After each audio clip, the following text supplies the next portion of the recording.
পুকুরে জলের নিচে থেকে ভেসে আসছে একটি একটি করে মরা মাছ। আর মরা মাছ ভেসে আসার ঘটনাটি ঘটেছে আমার নিজের বাড়িতে, আমার নিজের পুকুরে।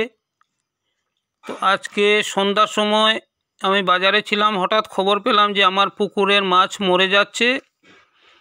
তো আমি রাত্রিবেলা এসে পুকুর পাড়ে গিয়ে দেখছি যে সত্যি আমার পুকুরে মাছ মরে যাচ্ছে। মাছ মরার কারণটা এখন পর্যন্ত বোঝা যায়নি যে কেন মরছে। তো আমি পুকুর পাড়ে গেছিলাম, গিয়ে মরা মাছ দেখে পুকুরের কিনার দিকে যেগুলো মাছ ভেসে উঠেছিল সেগুলো আমি তুলে ধরে এনেছি। আর মধ্যেখানে যেগুলো মাছ ভেসে আছে সেগুলো আমার দ্বারা তোলা সম্ভব হয়নি, কেননা রাত্রিবেলা পুকুরে জল অনেক আছে, প্রায় 6 হাত জল নিচে। তো আমি সেই জলের মাঝখানে না গিয়ে কিনারে যে মাছগুলো ছিল সেই মাছগুলো আমি একটা একটা করে তুলে এনেছি, কয়েকটা মাত্র।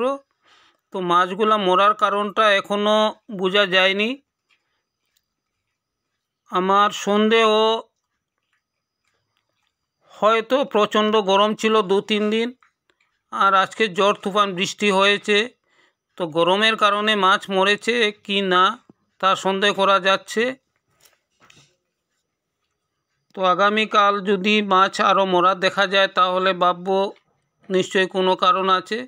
তো আজকের মাছটা আমি মাটির তলায় পুঁতে দিয়েছি, কারণ মাছ হঠাৎ মরার তো কোনো কারণ নেই।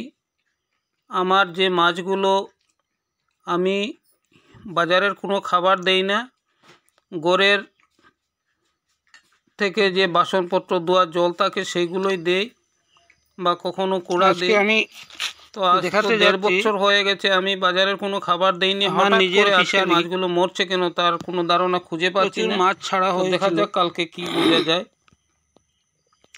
তার মধ্যে দেখতে পেলাম আজকে বিকাল 4টার সময় একটা একটা করে মাছ মরে যাচ্ছে এবং কাঁকড়া মাছগুলোকে ধরে খাচ্ছে। তো ওইগুলো মাছগুলোতে আমি তুললাম, তুলে এবার মাটি কুঁড়ে মাটির নিচে পুঁতে দেব। এছাড়া তো আর কোনো উপায় নেই, বাইরে রাখলে হয়তো কোনো কিছু খেয়ে তার জীবনহানি হতে পারে। তাই আমি যেখানে সেখানে না ফেলে মাটি কুঁড়ে মাটির নিচে আমি পুঁতে দেওয়ার চেষ্টা করছি।